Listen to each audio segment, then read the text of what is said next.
The older leaves containing many fibers and the younger leaves have few fibers occurring in groups of 4 to 10 fibers only.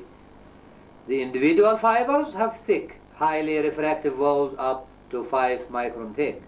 The walls give intense color with cellulose stain, but they are also slightly lionified. The lumen varies in diameter and in places may be entirely obliterated. Many of the fibers are branched tripartitely or tripartitely, and the ends of the fibers are frequently bifurcated. The fibers have the following dimensions: radial and tangential equal to 8 to 18 micron, longitudinal equal to frequently greater than 1000 micron. The xylem consists of radial rows of vessels, tracheids, and fibers trachate with well-defined medullary rays. The cell walls of all the xylem eliminate are lignified. No crystals of calcium oxalate occurs in cells of the medullary rays. The vessels show spiral and annular thickening and may be up to 20 micron in diameter. Most tracheids have elongated oval bordered pits, though some tracheids show reticulate and scalariform thickening. These are more common in the xylem of the capillary vein. The tracheids measure radial and tangential equal to 15 to 20 micron, longitudinal equal to 100 to 200 micron. The fibers tracheid also have elongated bordered pits and measure radial and tangential equal to 10 to 18 micron, longitudinal equal to 270 to 850 micron. Petiole. I'm going to talk about the petiole. The upper epidermis consists of a single layer of cells covered with a fairly thick, rough cuticle, which gives the epidermis in surface view a striated appearance. The outer walls are convex and the anticlinical walls are straight. No trichomes or stomata are present. The cells measure about 8 to 24 micron long, 6 to 18 micron wide, and 8 to 24 micron height. The lower epidermis is similar in appearance to the upper epidermis, except that the outer walls are not so convex and seen in the surface view of the cells are larger. The cuticle is striated and the trichomes, stomata, and crystals of the calcium oxalate are present. The cells measure about 12 to 48 micron long, 8 to 24 micron wide, and 4 to 8 micron height. The cortical region consists of parenchymatous cells, some of which are coniferous cells. A large number contain cluster crystals of calcium oxalate, the maximum size of which is 40 micron in diameter.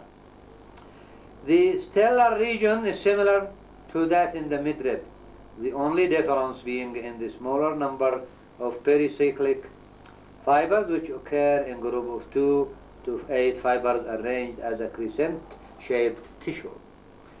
All the cells of the meristele are similar to those already described for the midrib. Characters of powdered cat. Number 1, fragments of lamina showing veins accompanied by cluster crystal of calcium oxalate measuring 7 to 25 micron in diameter. 2, fragments of lamina showing the upper epidermal cells with sinuous anticlinical walls. Stomata are absent and cells of the palisade may be present. 3, fragments of lamina showing the lower epidermal cells with slightly sinus anticlinal walls. Numerous monocytic stomata surrounded by 3 or 4, occasionally 5 cells. Some cells may contain 1 or 2 cluster crystals of calcium oxalate 4 to 8 micron in diameter. 4 parenchymatous cells containing cluster crystal of calcium oxalate measuring chiefly 12 to 32 micron in diameter with some up to 40 micron. 5 cluster crystals of calcium oxalate 4 to 40 micron in diameter. 6 fragments of thickened wall slightly lignified pericyclic fibers with lumen of variable width, often obliterated. The cell's wall are shown in intense coloration with cellulose stains. The fibers may show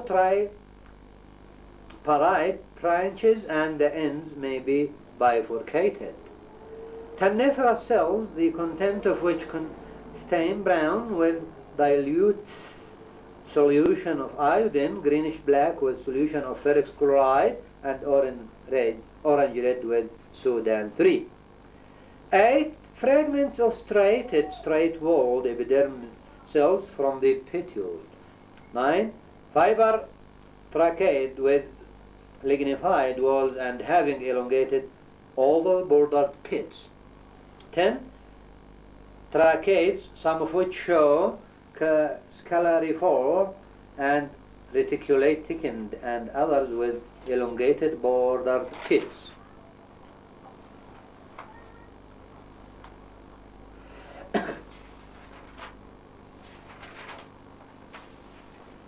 Now I shall stop here at this point, and next time I shall talk about the historical and literary references of cat. Thank you.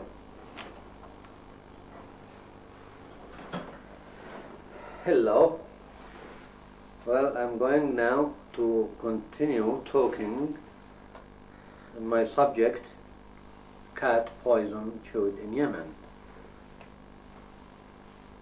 I shall be talking today on the historical and literary references.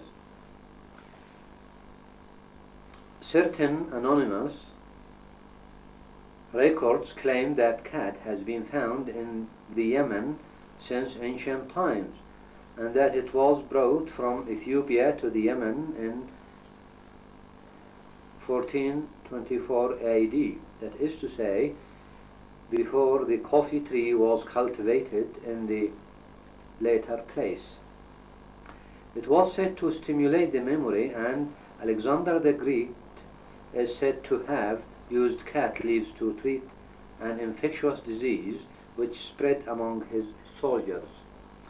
The first written record of cat occurs in an Arabic manuscript now in Bibliothèque Nationale in Paris, written by Abdel Qadir in 1587, in which it is stated that in about 1454, Mufti of Aden, Sheikh Jamaluddin Abu Muhammad bin Said, introduced coffee drinking into Aden from Ethiopia, and that lawyers, students and artists, as well as people traveling or working at night, took to drinking coffee instead of another drink, which was then becoming popular and which was made from the leaves of a plant called cat or cat, K-H-A-T or Q-A-T. The first Europeans to describe and collect specimens of cat were the Swedish physician Peter Forsskål from 1736 to 1763, and the Hanoverian geographer and traveler Karsten Niebuhr from 1736 to 1815, who were both sent by Frederick V of Denmark on a scientific expedition to the east, especially Egypt and Arabia. Forsical described cat which he found in Arabia under the botanical name Catha edulis in the family Clastracea. In his Flora Egyptica Arabica, published posthumously in 1775 by his friend Nebhor, as an additional species then designated as Spinosa, Rochest reported that cat was being cultivated in Yemen in 1424. Later authors have denied these facts and have claimed that cat only appeared in Yemen after 1820. Dr. Al-Tijani Al-Mahi said that it was referred to in the Masalik al-Absar of Ibn Fadl al-Yumari, 1881 to 1928, published in 1920, which mentions a war between King Sabr ad-Din and Amadasun, king of Eritrea, which lasted from 1892 to 1924. Al-Yumari also mentioned that Sabr ad-Din elevate his city and grow the cat tree there.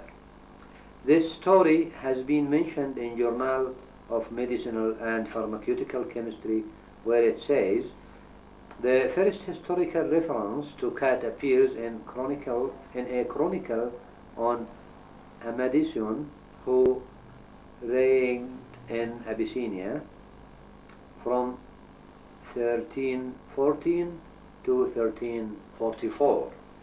This relates that Sabr ad-Din, then Arabian king of Ifat, before embarking on a war with Amadisun, said, "As for Mored, his capital, I shall make it mine and shall plant cat there, because the Muslims like it."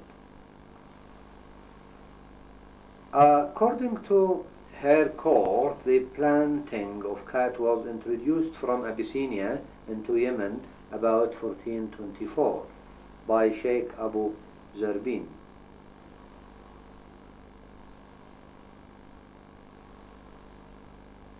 In the 16th century, Shihab ad-Din Ahmad ibn Ahmad al-Qadir ibn Abd al-Qadir, who came from Jizan and was known as Faqih al-Arab, mentioned this tree in his Futuhat al-Habasha.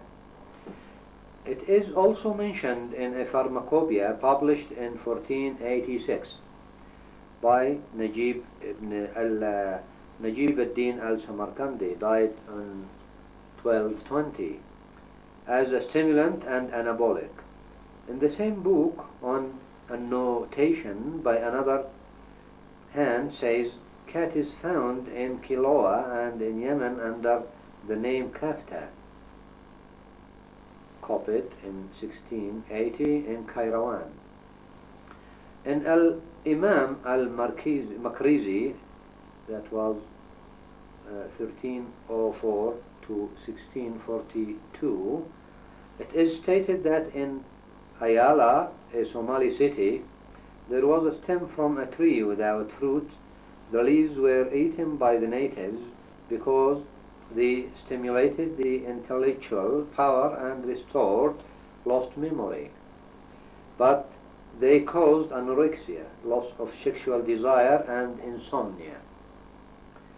Ibn Battuta, the famous 14th century traveler, mentioned that in Arabia and in Mogadishu, he found the use of tumble or papyrus leaf was widespread among all social classes, being offered to guests as a sign of hospitality, especially at court.